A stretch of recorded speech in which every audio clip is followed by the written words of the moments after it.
In their article, Creating Boundary-Breaking Marketing-Relevant Consumer Research, authors Debbie MacInnis, Vicki Morwitz, Simona Badi, Donna Hoffman, Rob Kozinets, Don Lehman, John Lynch, and Connie Peshman offer insights into why consumer research does not live up to its potential impact. We know that consumer behavior is interwoven into contemporary society. Therefore, marketers, journalists, policymakers, and members of the public all have a stake in the topics that consumer researchers study. So why is it that most consumer research has a relatively narrow impact on these marketplace stakeholders? Three distinguished authors from this article are with us here today to discuss this problem and offer solutions. Rob Kozinets from the University of Southern California, John Lynch from the University of Colorado, and Debbie MacInnis from the University of Southern California. Welcome, Rob, John, and Debbie. It's wonderful to have you with us here today.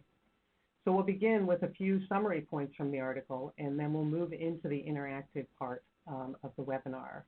We'll have time at the end for Q&A, and listeners, you can type your questions to the speakers throughout the webinar. To do so, you can use the Q&A tab, not the studio chat tab, but the Q&A tab that you see on the left side of your screen. So with that, I think we'll begin. Debbie, please take it away. Okay, thank you so much, Chris. Welcome, everyone. We're delighted that you've taken the time to spend an hour with us and chat more about some of the thoughts that we have in this paper. I think we'd all agree that as academics, our larger goal is to be thought leaders whose research has impact and who's have their fingers on the pulse of what's happening in the world of consumers and consumer behavior. As thought leaders, there are lots of entities that have a stake in what we know and what we study, as Chris mentioned, and they include marketers, policymakers, journalists, academics in other disciplines, educators, and consumers themselves. We'd probably also agree that consumers and consumption are part of our everyday life. In fact, what differentiates consumer behavior from other fields is that it deals with substantive phenomena about consumers as they interact with stakeholders in the marketplace. There are so many interesting aspects about consumer behavior, and these aspects and challenges and questions show up every day in the news, in our personal observations. In fact, there's a very interesting video today in the Wall Street Journal about how teens are grappling with social media burnout. This is an interesting question that clearly has consumer behavior and implications for their interactions in the marketplace. But over the years, we've seen that our influence on marketing stakeholders isn't as strong as it could be. In short, we feel that we haven't risen to the level of addressing some of the important issues that are occurring in the natural world of consumers. Moreover, we've seen the growth of marketing gurus who lack academic training, but who might develop frameworks that managers and policymakers find useful. But some of these frameworks aren't grounded in rigorous research. We also observe that policymakers turn to economists and legal professionals more so than consumer research. Expert witness work, there are so many interesting questions that I often get called on related to expert witness work, which I generally don't do. But many of these important questions are those for which we don't have much insight in terms of consumer research. And as Chris mentioned, we tend to cite researchers in allied fields more than those researchers cite us. So what's happening? What is the issue? We don't think that it's the fact that we don't have good talent in the field. Clearly, we have rigorous PhD selection processes, rigorous training, developments in methods and statistics. Those of us who go into academics are highly committed to PhD programs and the process of getting tenure. We have many talents in terms of thinking deductively by testing theories and thinking inductively, seeking patterns and assessing what they mean.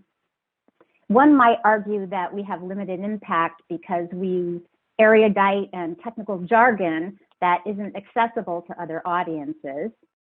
And we don't disagree with that. And one might also argue that this issue is not really a problem because many editors and university media people are working hard to push our knowledge out to other stakeholders.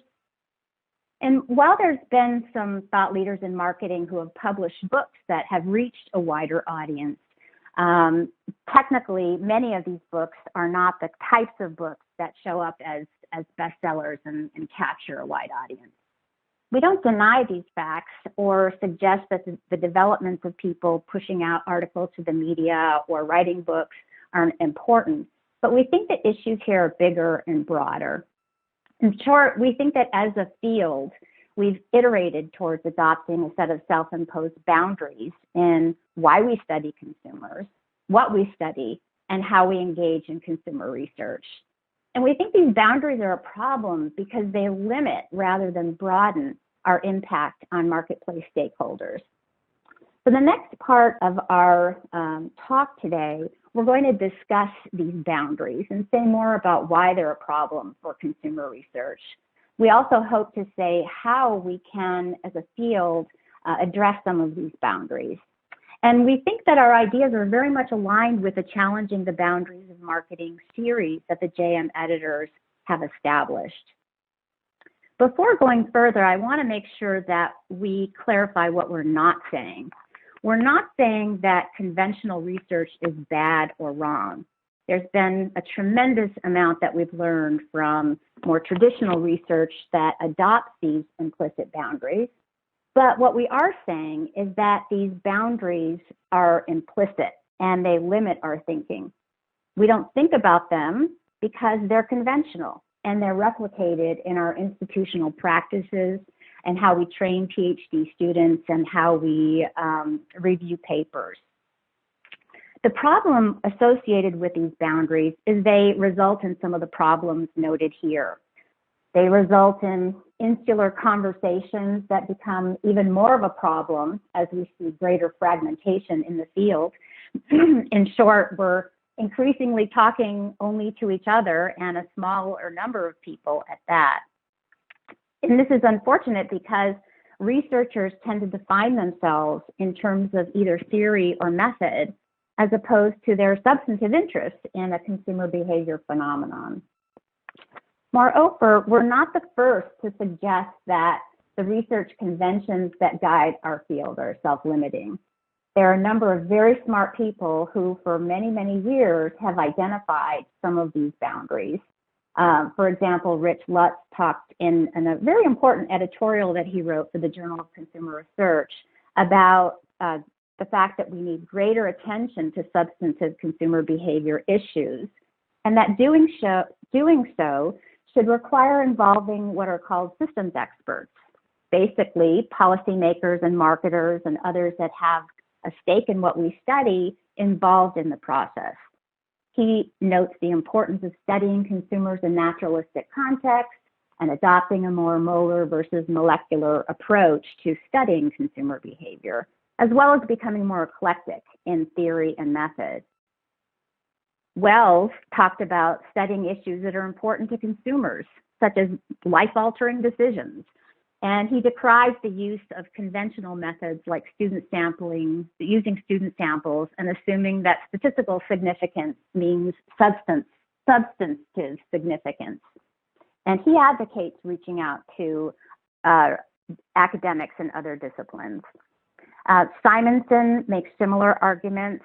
I also want to point to an important article by John Lynch and some of his colleagues that emphasizes that there are many approaches to doing research, and that in consumer behavior, we've tended to emphasize making conceptual contributions by deductive routes, as opposed to making substantive contributions and involving more inductive approaches to the study of consumers. So what makes our paper different? We've actually, I think, the goal of our paper and what makes it different from what these other people have suggested is that we try to adopt a structured approach.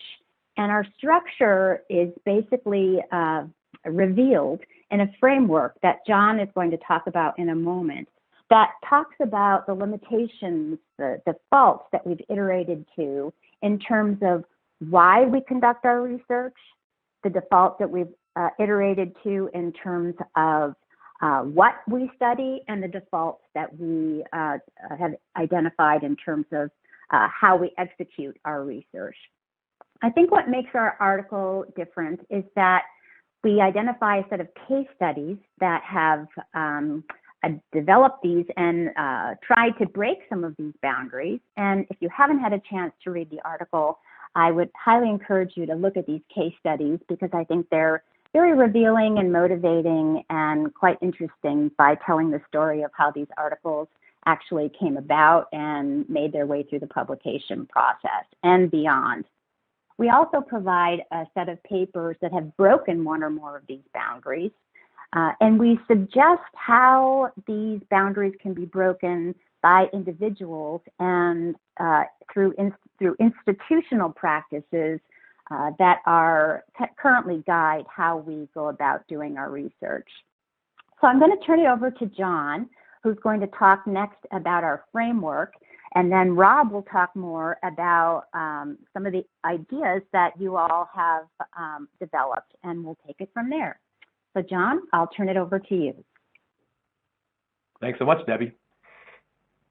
Well, so as Debbie described,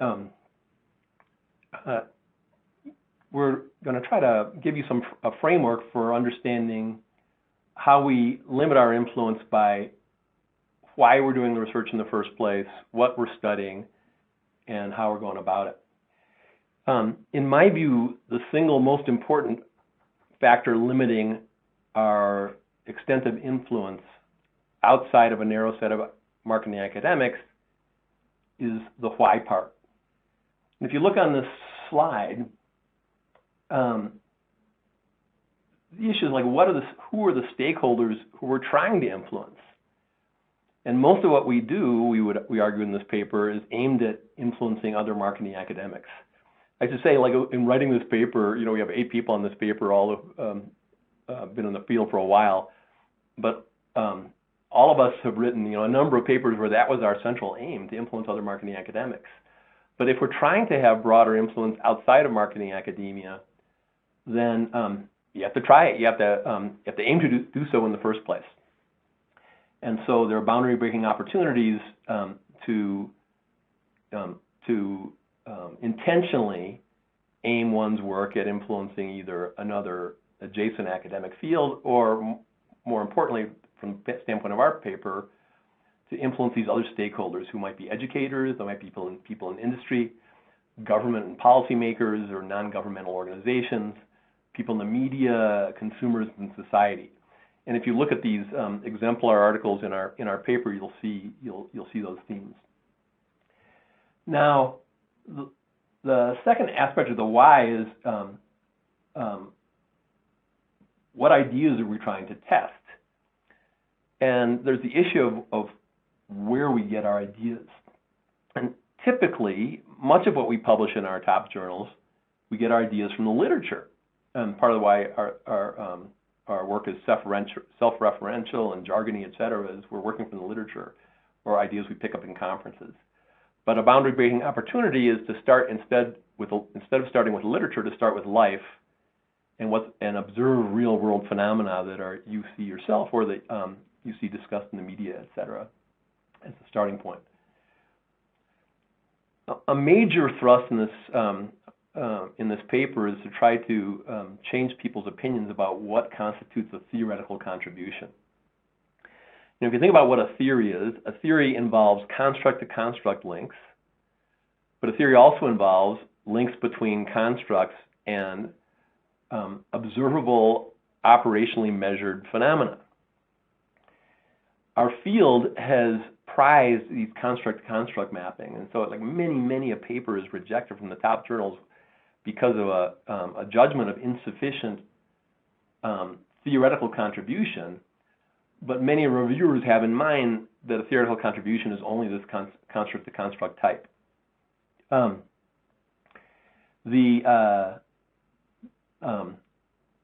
The alternative that we're putting forward is that one can make important contributions by mapping observable phenomena in the real world to these constructs. And so there's these messy phenomena in the world that need an explanation, that people are talking about. Could be things that are being discussed in the industry or in the press, and they lack a conceptualization. And by overlaying some constructs that might be constructs that have been used in other contexts, but never thought of in relation to these phenomena, one can make an important theoretical contribution. In addition, there's the issue of what kind of outcome, what's your aim in terms of the outcomes you're trying to achieve. Most of our papers are trying to explain and predict and make causal statements. And we argue that some of the really important and influential papers give important descriptive facts or provide an evaluative framework to understand what actions in the marketplace are affecting consumers and businesses, both in a positive way, that would be a win-win, affecting one positively but the other negatively, that would be win-lose, or affecting both in a negative way. So you'll see all those themes discussed in these exemplary papers that we have in our article. Many of them started with the aim of influencing somebody other than just other marketing academics. Ooh. I'm seeing is there a problem with my slides here? Let me just go back and forth on the slide here.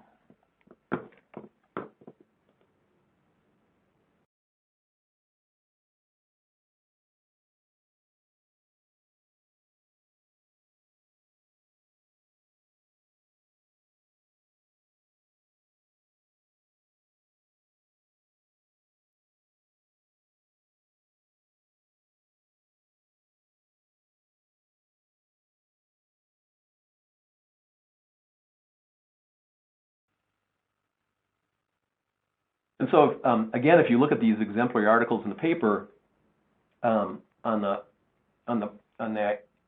idea of who they're trying to influence, several of these were trying in the first place to influence people in the policy realm or people who are non-governmental organizations, for example, working on financial education,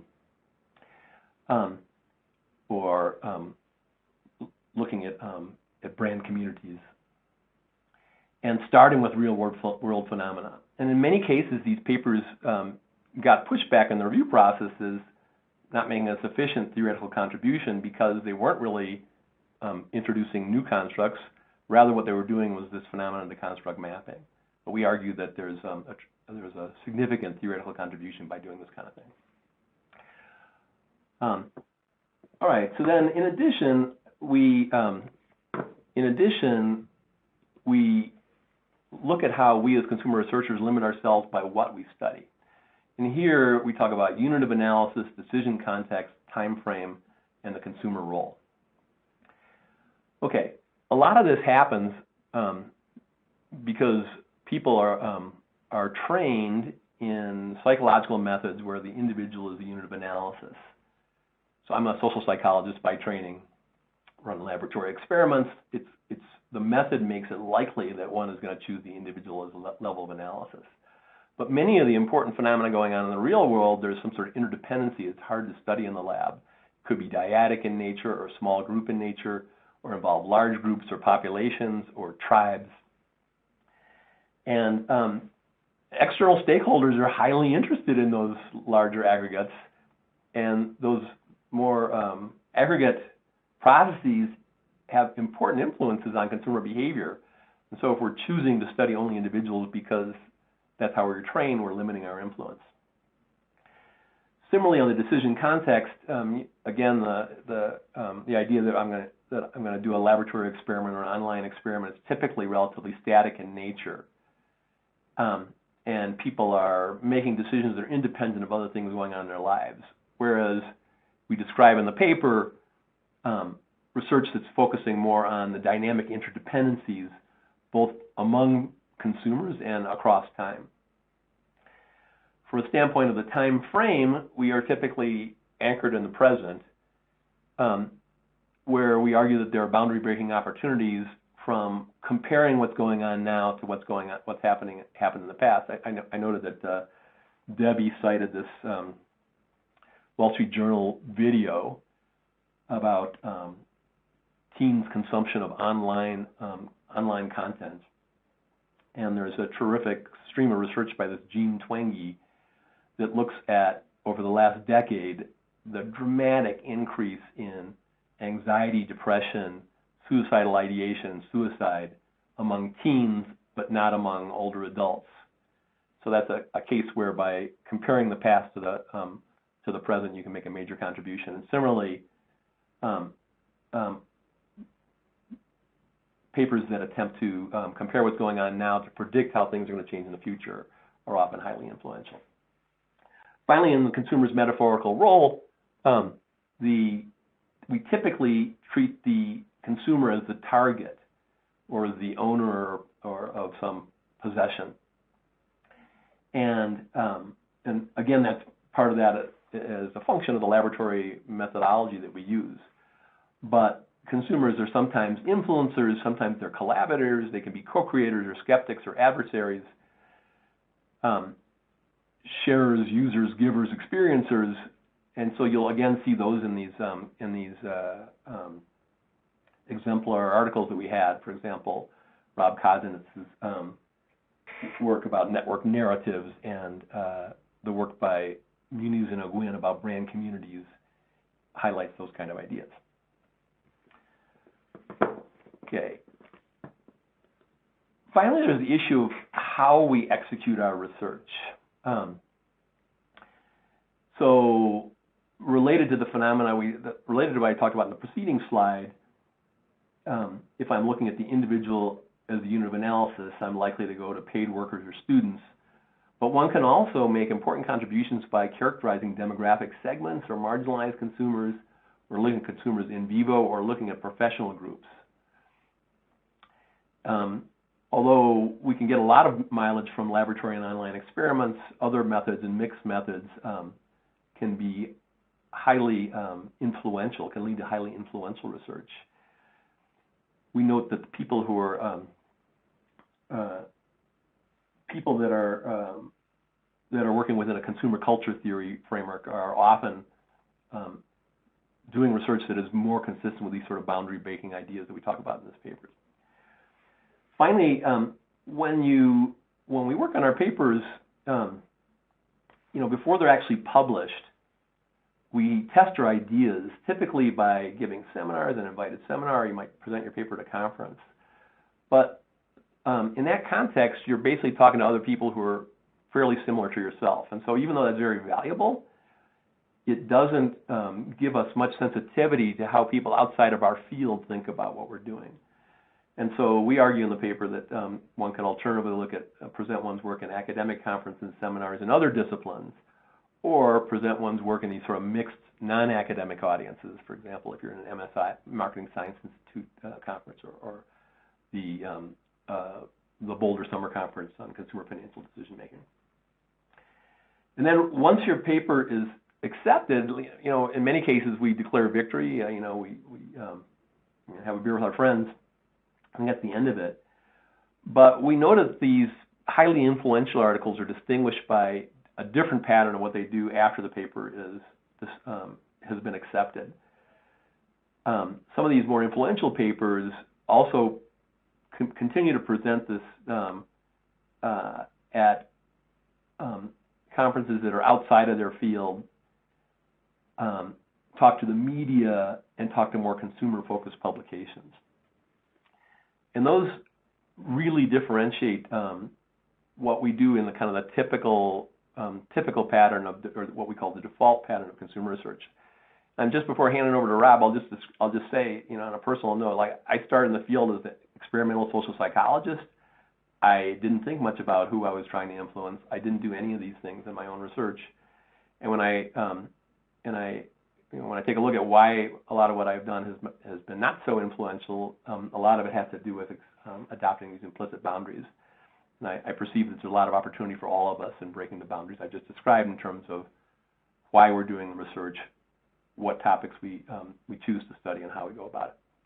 And I'd like to turn it over to Rob, who's going to walk us through some submissions we got from people that are in the audience. Yeah, Thank you so much, John, and thank you for the disclosure there. I think that's true of all of us.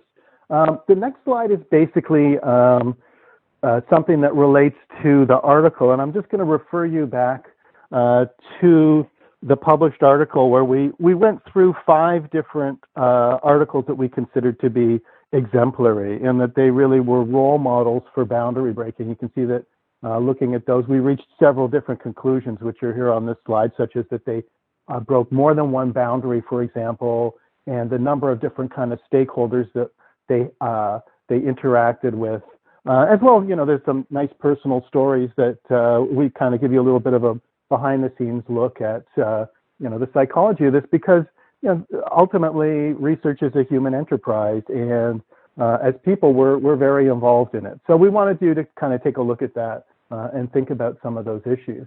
And, you know, the most important part, I think, of the webinar from our perspective was to actually have some sort of an interaction. And the way that we conceptualized that was to open things up to a little bit of a discussion, as much as we can do in this format, because it is a very sort of presentational format.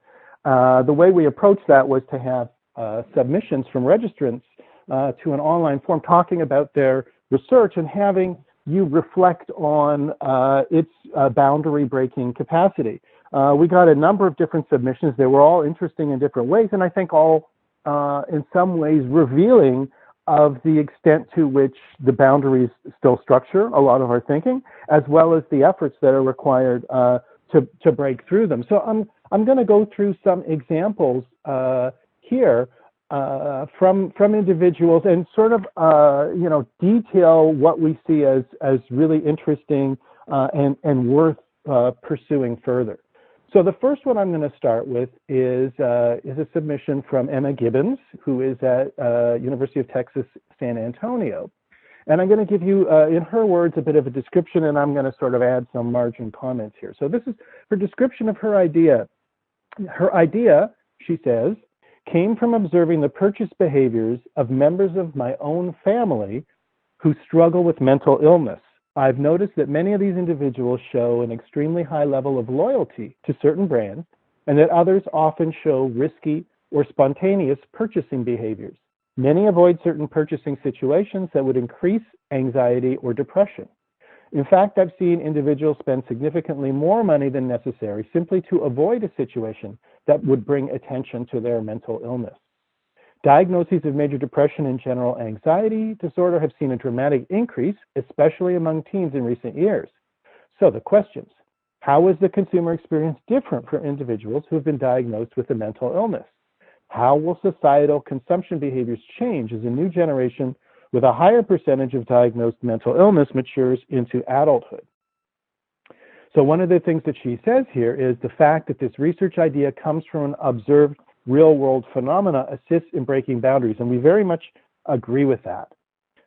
She says also that she believes it could provide phenomena construct mapping, as the connections would be made between this real-world phenomena of mental illness and the way that it manifests in people's lives, and taking from that particular kinds of theoretical constructs, instead of simply mapping out particular constructs that have already been identified. And we also think that's really interesting.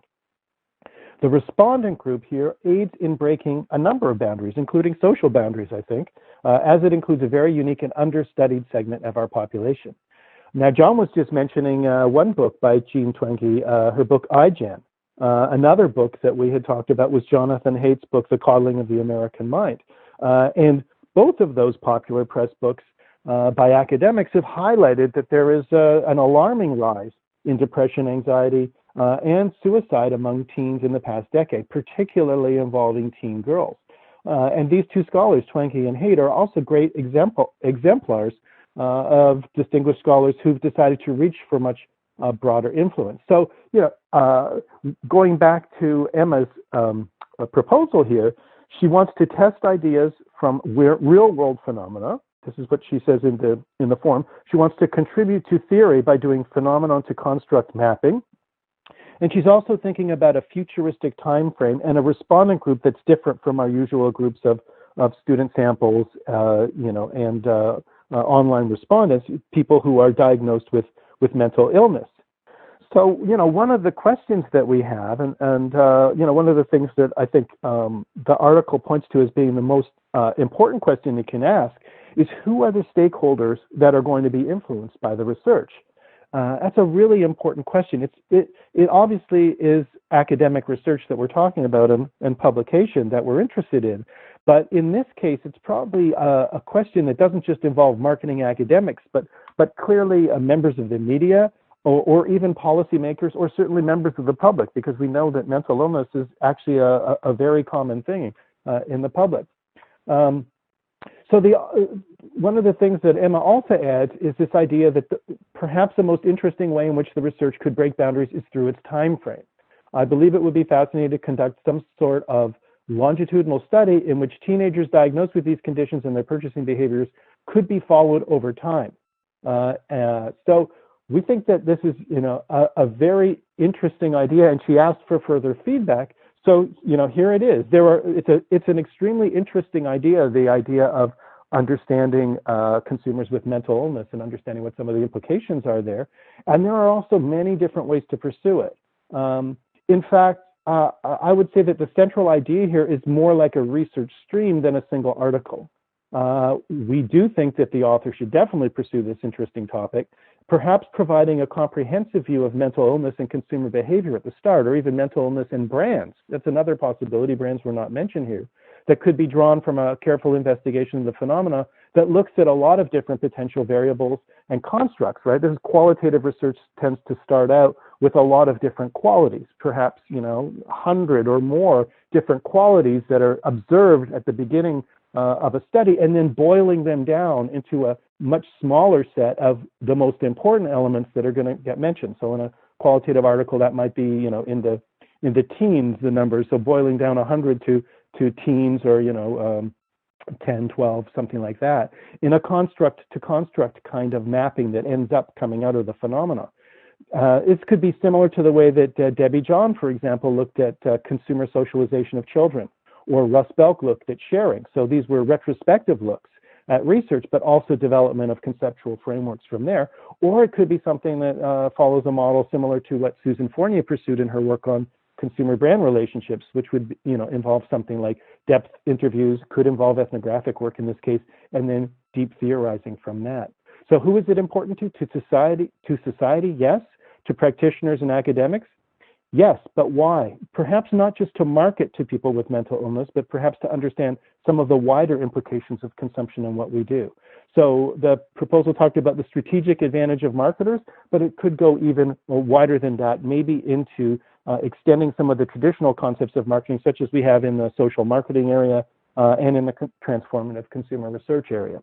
So that was one example. So I'm going to move to the next example, which is from Sonam Singh, also at University of Texas at San Antonio, which seems to be a hotbed of boundary-breaking ideas.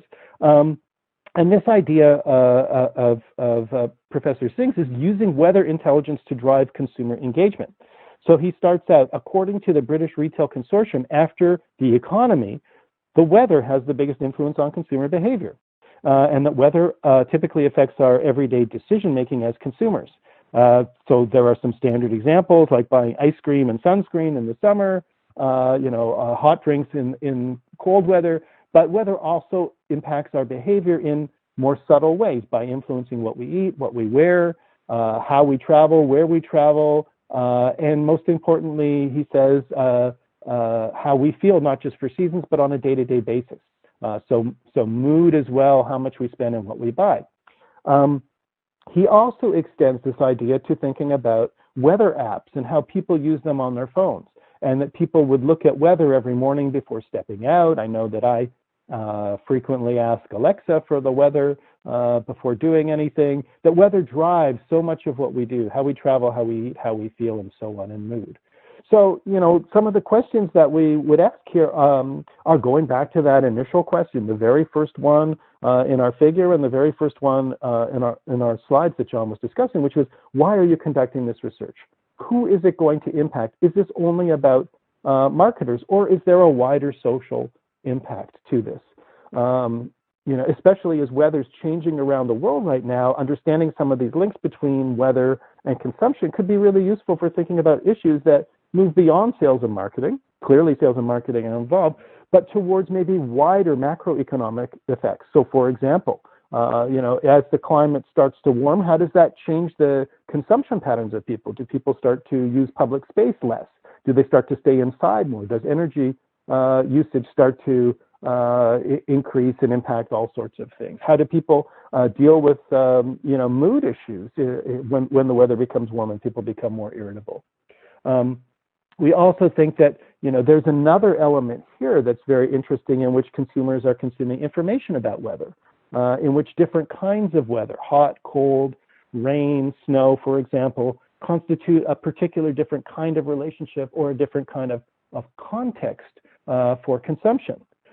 So we would suggest maybe keeping this investigation big, bold, and broad, not necessarily narrowing it down into a marketing campaign or advertising hot lattes or ice cream at the beginning, but roam around with the idea and think about who it might be interesting or important to. So it's bringing, again, like the mental illness approach, it's bringing into focus a new aspect of consumer behavior. And in this case, the author proposes using big data and machine learning approaches to map it out in a large way. And we would say, who are those consumers who are going to be mapped in that way? Big data doesn't necessarily include everyone. It's going to be big data from a particular group of people. That's going to be interesting to position. It changes to a dynamic decision-making situation. We agree with that, and perhaps offers a rich description of consumer behavior. And the effects might help with advertising, but also, as we say, could be of wider interest to policymakers, media, and even society. The next one, and I'm just going to discuss this one a little more briefly, is from Ahir Gopaldas from Fordham University. And what Ahir proposes is to look at what he calls the implicit boundaries in the archetypal branding literature around which archetypes are worthy of branding research and practice. And he introduces this idea of shadow archetypes, the more negative archetypes, the nastier archetypes that Jung talked about. And we think the notion of archetypes is interesting. And one of the reasons that we found them interesting was that they're often used in marketing practice. So we like the idea of the problematic shadow archetypes, but we wonder which particular stakeholders are going to be impacted by this research.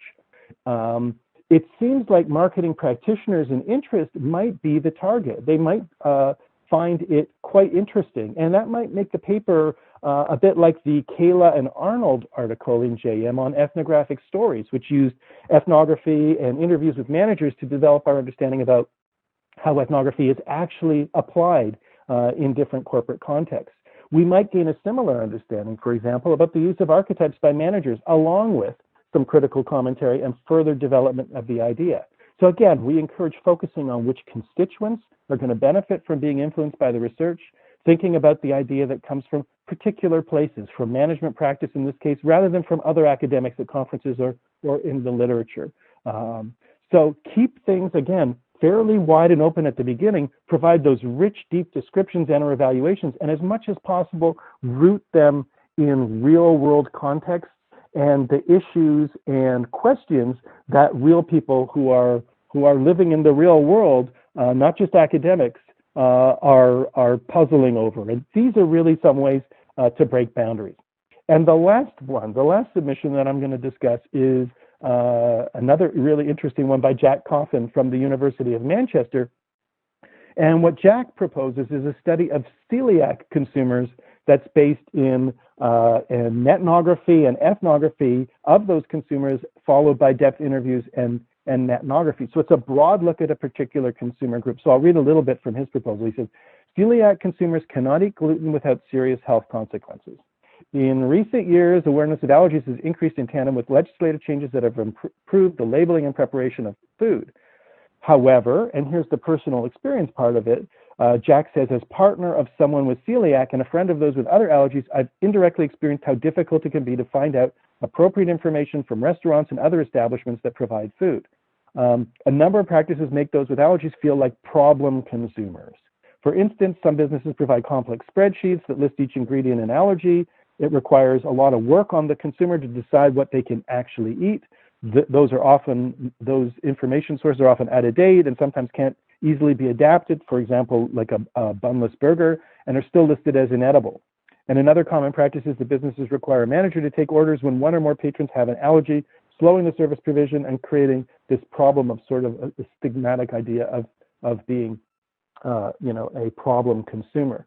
So we really like the approach here that Jack is suggesting, starting wide open, starting with an actual problem, and then following that through to think about who is going to be affected, the consumers themselves, clearly, but also marketers who are in the food industry should be conscious of these ideas.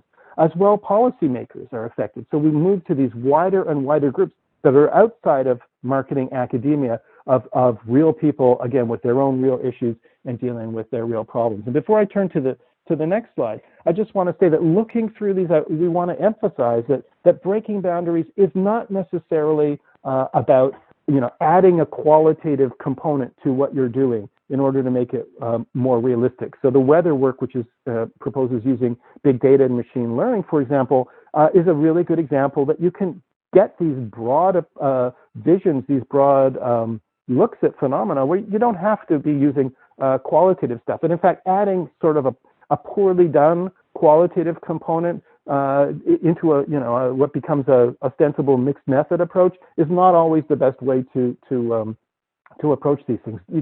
You can do it in a number of different ways. And finally, boundary breaking research is not necessarily positioning your stuff in the classic way of thinking about the boundaries around a particular construct. Like we've only thought about attitude in this way, or we've only thought about experience in this way. It's about something positioning in a way that we think about our field. It's a field level of positioning rather than simply a construct or a research level positioning. So, we welcome your comments and further questions. I'm also going to say that, we recognize that there are institutional impediments here that make it harder for us to do this kind of work.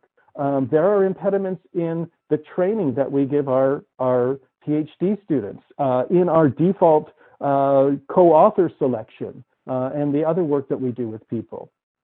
We're going to have to think about how we navigate journals and how we review articles and how editors treat articles. And that's why having an article like this that really states these things very clearly in our flagship journal, the Journal of Marketing, is so important, because we can point to things like this article and as the movement to shifting the field as we manage our career challenges, as we think about stakeholders, as we do all of the things that we do as academics. We continue to think about these sorts of issues and boundary breakers. And then finally, just to rapidly conclude, there are a number of benefits to researchers. We provide in the paper a number of different research questions. We have illustrations for all of the points that John was raising in the table, those three sets of tables, in our table 1 in the paper, which offers a number of examples from the literature that illustrate each of the points that he made. Doing this kind of work is exciting. It has reputational effects. It improves connections, but as we said, it is riskier, and there is a certain level of portfolio management that has to happen because you don't want to put all of your eggs in the riskiest basket.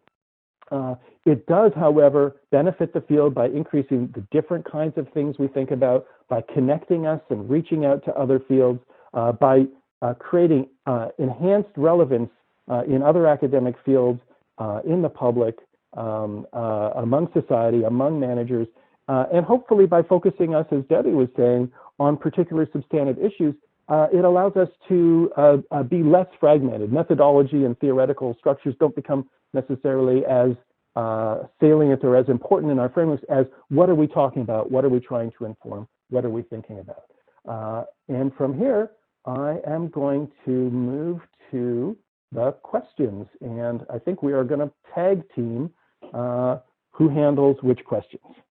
So I'm going to hand it off to whoever wants to handle the first question. Thank you so much, Rob. Really appreciate it, and such a good message and such a valuable article. So just a reminder to all of the participants that you can type your questions in the question and answer tab, not the studio chat tab, on the left side of your screen. I'll go ahead and start with one of the questions that we have there, which is that Charlie asks, he says, you've presented these boundaries as if really they're kind of all equivalent, but it seems like some of them might be more important than others. So if you were, we have a lot of students who are participating in the webinar. So if you were to prioritize which one or a few of these are the most difficult or important, I would say, maybe what would you say to him? And again, any of you can respond to this question. Well, I think, this is Debbie. I think John mentioned that the issues about understanding or challenging boundaries about why we do research are probably the most important. He mentions the importance of involving various stakeholders, and this is a message iterated by Rob, that we have to think about when we do research, whose beliefs are we trying to shift, and making sure that we involve some of those stakeholders in our research. He also mentions that from the standpoint of developing, one way of thinking about these boundaries is that as a field, the lifeblood of our discipline, I think, and others might disagree, but I think is developing novel constructs and developing novel theories. And one of the points that John mentioned was trying to understand behavior in the real world and identifying constructs or theories that are appropriate for understanding that real world phenomenon. It could be that there are existing theories that haven't really been thought about as ways of understanding this real world phenomenon or constructs. It could also be that this particular phenomenon, substantive issue, is unique, and by virtue of immersion in this substantive issue, we're able to add structure and we're able to understand, what is it that's going on here. We're able to map it out. We're able to understand new and develop new constructs and potentially new theories that really move the discipline forward. So from my standpoint, those questions about why are among some of the most important. But I would like to maybe have John or Rob share their thoughts as well. This is John. So yeah, I agree with Debbie on the ones that I think are the biggest reasons why we don't have influence, again, is because we're not trying to influence anybody besides people like ourselves. So, we show our papers to people that are experts who've written a paper about our particular topic, or colleagues at our schools, but we don't have the aim to influence this broader set of people. And if you're going to influence this broader set of people, you have to be talking to people in that world to say something that's sophisticated and to understand what their beliefs are. Because again, if you don't understand how they think, then you can't understand whether your article is likely to shift their beliefs. And I also think that this a point I think is going to come from some of the later questions we're going to discuss. We need to get the field to have a broader view of what constitutes a theoretical contribution than seems to prevail today. Just to riff off of what John said, a very short way of thinking about this is if we are to be thought leaders, we need to think about whose thoughts are we trying to lead. And that's understanding the target group. Yeah. My last thing on this theme is I did a couple of interviews with Muniz and O'Gwyn for their really super interesting case study. And Tom O'Gwyn has this thing where he talks about when he gets somebody in his office, he puts a copy of the New York Times down on the table and Journal of Consumer Research, and just thumb the two of them and just ask yourself the question of whether which of those is going to have more content that's of interest to people in the wider world, and often we're not even trying to influence that wider world. Mm-hmm. We have two questions that are kind of related. So maybe one is and the other is from Rajiv. So Denny's asking, should young scholars be worried about pursuing this kind of work because implicit boundaries may be deeply entrenched by culture, senior scholars, reviewers? And Rajiv likewise kind of comes at it from the other perspective. Does it make more sense to target these efforts towards mid or later career researchers, who have tenure? The goals of this kind of work, he wonders, maybe are they more aligned with the goals of researchers at that stage? I think these are sort of related to one another. So, what do you reaction? I can start on this. This is Rob. I mean, I think the temptation is always to hand things off to the people who are secure and who have tenure. But what we're talking about here are implicit boundaries that the longer you work in a field, probably the more solidified they are.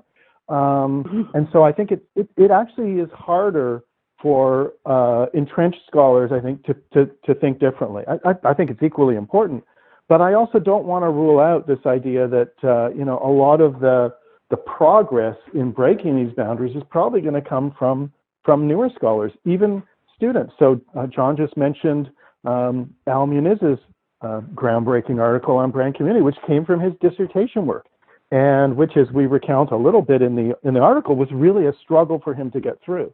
And yet it changed the field, and it changed the field of marketing. Brand community is common parlance now by practitioners. They all appreciate that work. It was covered in all sorts of popular press articles. And so it is a little bit of a high risk, high reward situation. And that's why we're talking about this. This is why not everyone does this. And as I mentioned when I was presenting, that's why you probably don't want to put all your eggs in the most risky basket. It's about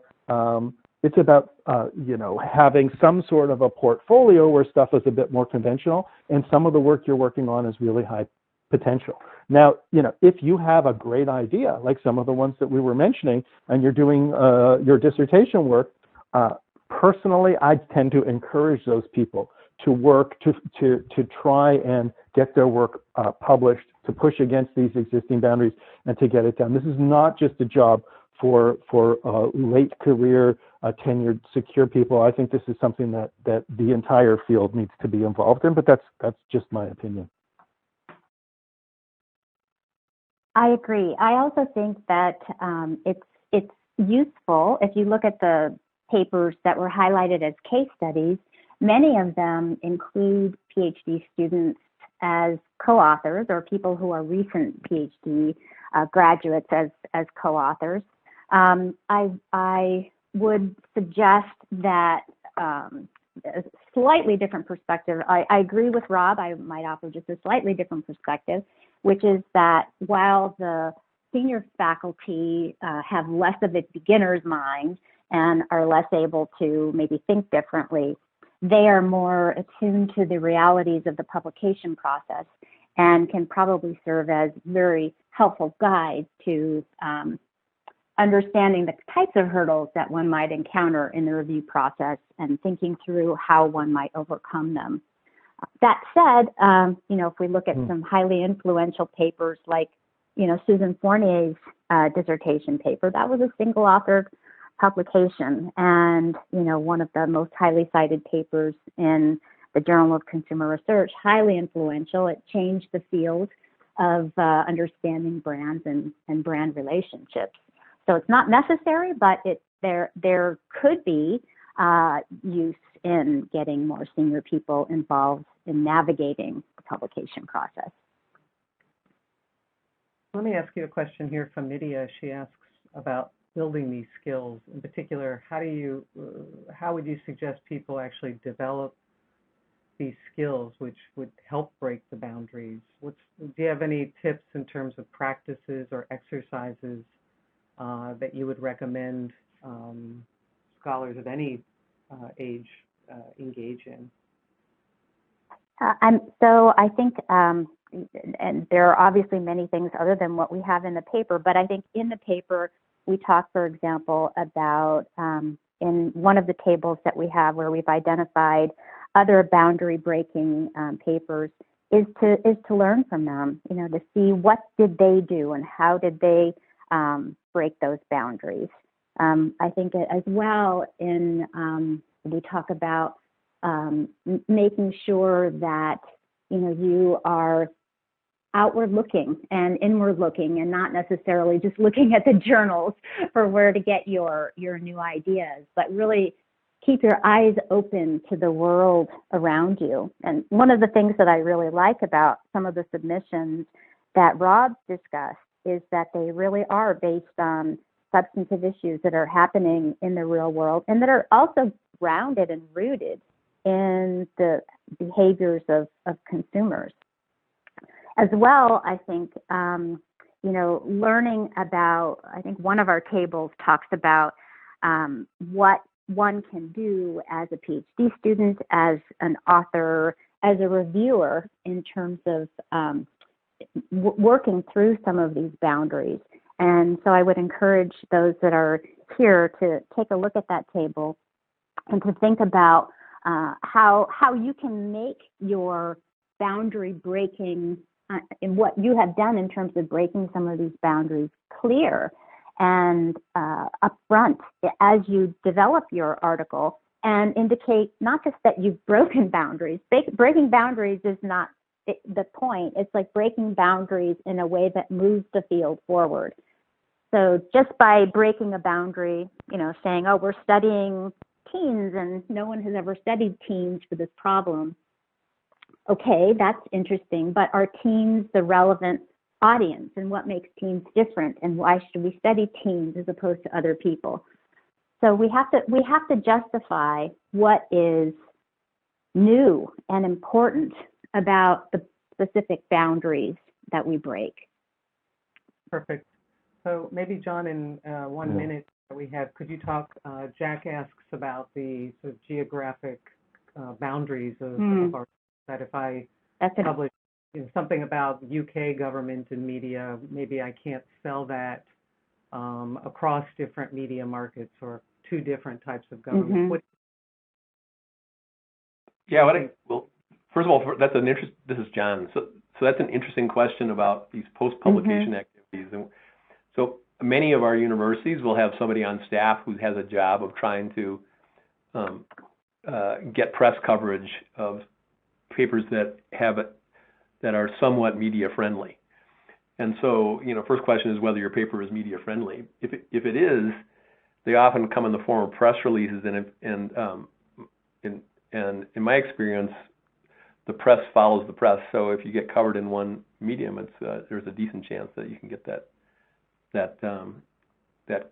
cross coverage. But I would say that would happen through if you happen to have an office at your school that tries to help get press coverage of the research of the faculty members there.